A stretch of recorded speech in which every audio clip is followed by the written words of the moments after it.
Election पे बात करने के लिए मेरे साथ भारतीय जनता पार्टी के दिल्ली प्रदेश अध्यक्ष वीरेंद्र सचदेवा इस समय मौजूद हैं एक्सक्लूसिवली बातचीत करने के लिए।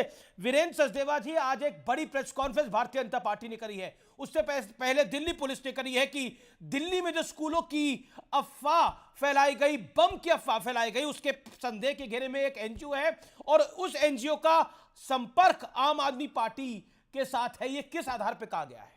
देखिए, दिल्ली में जब जब चुनाव होते हैं विधानसभा के, उससे पहले कुछ ऐसा माहौल बनाया जाता है कि दिल्ली जो है वो धार्मिक उन्माद की तरफ बढ़े, डर की तरफ बढ़े। हम पहले उत्तर पूर्वी का दंगा देख चुके हैं, शाहीन बाग देख चुके हैं। अभी अचानक दिल्ली में स्कूलों को मेल जाती हैं कि स्कूल में बम रखा हुआ है, ये रखा हुआ है। एक दो नहीं, ऐसी 400 मेल्स गई। और आम आदमी पार्टी के मुखिया जमानती अपराधी अरविंद केजरीवाल को मौका मिला कहने का कि दिल्ली में तो हाय क्या हो रहा है। लेकिन पुलिस ने जब जांच शुरू की, वो जांच धीरे धीरे धीरे जाकर अगर एक जगह टिकती है तो वो टिकती है एक जुवेनाइल पर, एक ऐसा बच्चा जो भी 18 वर्ष का वयस्क नहीं हुआ है।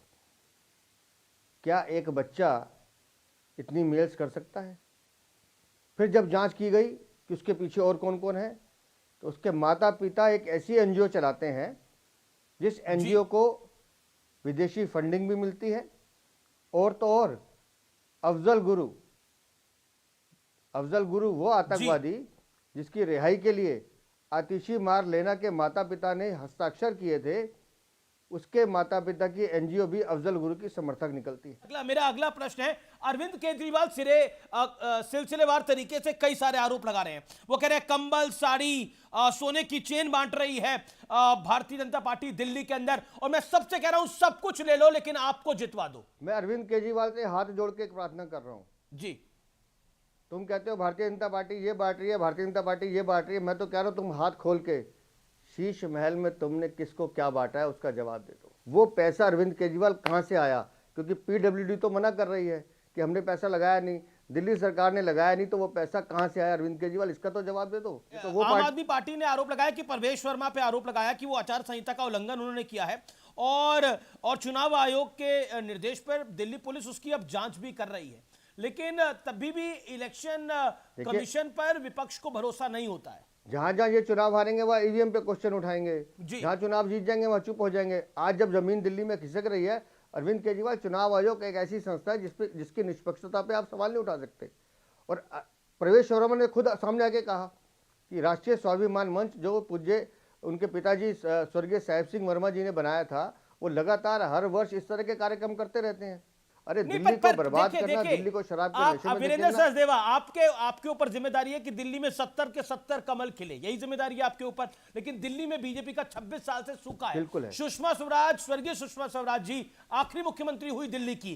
क्या इस बार दिल्ली को भारतीय जनता पार्टी का मुख्यमंत्री मिलेगा या फिर ये सपना ही रहेगा? क्योंकि हर बार लगता है बीजेपी जीत जाएगी, लेकिन अरविंद केजरीवाल का तिलिस्म ऐसा है, उनका जलवा ऐसा है कि उनको कोई हिला नहीं पा रहा 12 साल से। कोई तिलिस्म नहीं है भाई साहब जी। दिल्ली ने इस बार ठान लिया है कि आपदा नहीं सहेंगे, बदल के रहेंगे।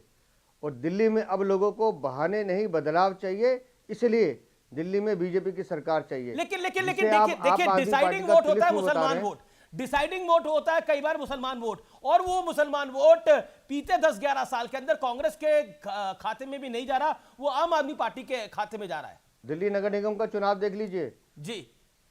कांग्रेस पार्टी 9 सीटें जीतती है, 7 उसमें मुसलमान होते हैं, और मुसलमानों ने भारतीय जनता पार्टी को भी दबा के वोट दिया है। मेरे पास आंकड़े हैं एक विधानसभा के। खाली एक वर्ग विशेष की राजनीति जिसे करनी हो वो करे, आम आदमी पार्टी करे, कांग्रेस करे, हमें फर्क नहीं पड़ता। अच्छा ठीक है, आपके नेता कह रहे हैं कि अरविंद केजरीवाल को लोग तो नायक के अनिल कपूर की तरह लेकर आए थे, लेकिन वो अमरीश पुरी निकले। क्या आपको लगता है ये सही है ऐसा बोलना?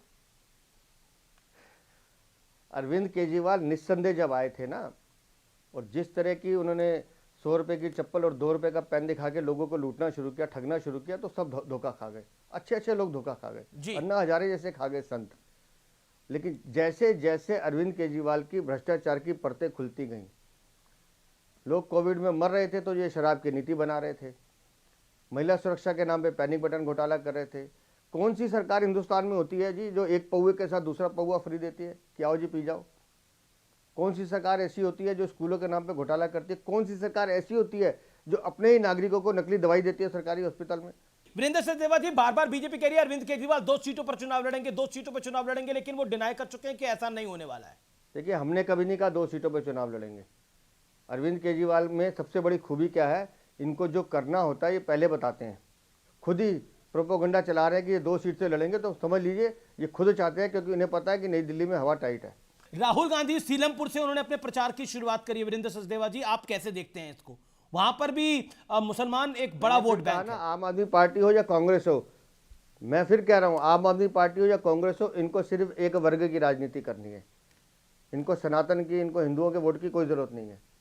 अभी 6 महीने पहले ये दोनों हाथ में हाथ डाल के घूम रहे थे, गले मिल रहे थे, आज गले काटने का दावा कर रहे हैं। आपका कोई तो चरित्र होगा। ये फर्जी वोटर का मामला क्या है? क्योंकि अरविंद केजरीवाल बार बार आरोप लगा रहे हैं कि आप वोट कटवा रहे हैं। मैं चुनौती देता हूं अरविंद केजरीवाल को, मैं साबित करके दिखाऊंगा।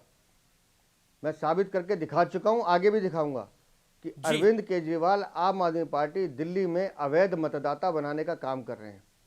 और जिनके ये वोट काटने की बात कर रहे हैं, जिस एमपीज के फ्लैट की वोट काटने की बात कर रहे हैं, कौन है वो लोग? वो लोग हैं जो एमपीज के फ्लैट में प्रेस का काम करते हैं, सर्वेंट हैं, उनकी वो जो माताएं बहनें घर का काम करती हैं, वो जो सर्वेंट क्वार्टर में लोग रहते हैं, गरीब हैं, मजदूर हैं और पूर्वांचल के लोग हैं, उनके वोट कटवाने की अपील अरविंद केजरीवाल कर रहे हैं। वाल्मीकि मंदिर, गोल मार्केट का सबसे प्राचीन मंदिर, महाभारत के समय का, 44 आदमी वहाँ रहते हैं परिवार, अमीश भाई 44 लोग 22-22 साल से रहते हैं। अरविंद केजरीवाल चिट्ठी लिखते हैं कि इन वाल्मीकि मंदिर के लोगों के वोट काट दीजिए क्योंकि वो दलित हैं। इस आदमी को ना पूर्वांचली बर्दाश्त है ना दलित बर्दाश्त है, इसको सिर्फ एक वर्ग विशेष की राजनीति करनी है। लेकिन वहीं उस वाल्मीकि मंदिर से 500 मीटर की दूरी पे मरीना होटल के सामने की दरगाह में चले जाइए, 60 वोट हैं, एक ही वर्ग विशेष के हैं, वहाँ रहते नहीं हैं, उसके लिए अरविंद केजरीवाल कुछ नहीं बोलते। बहुत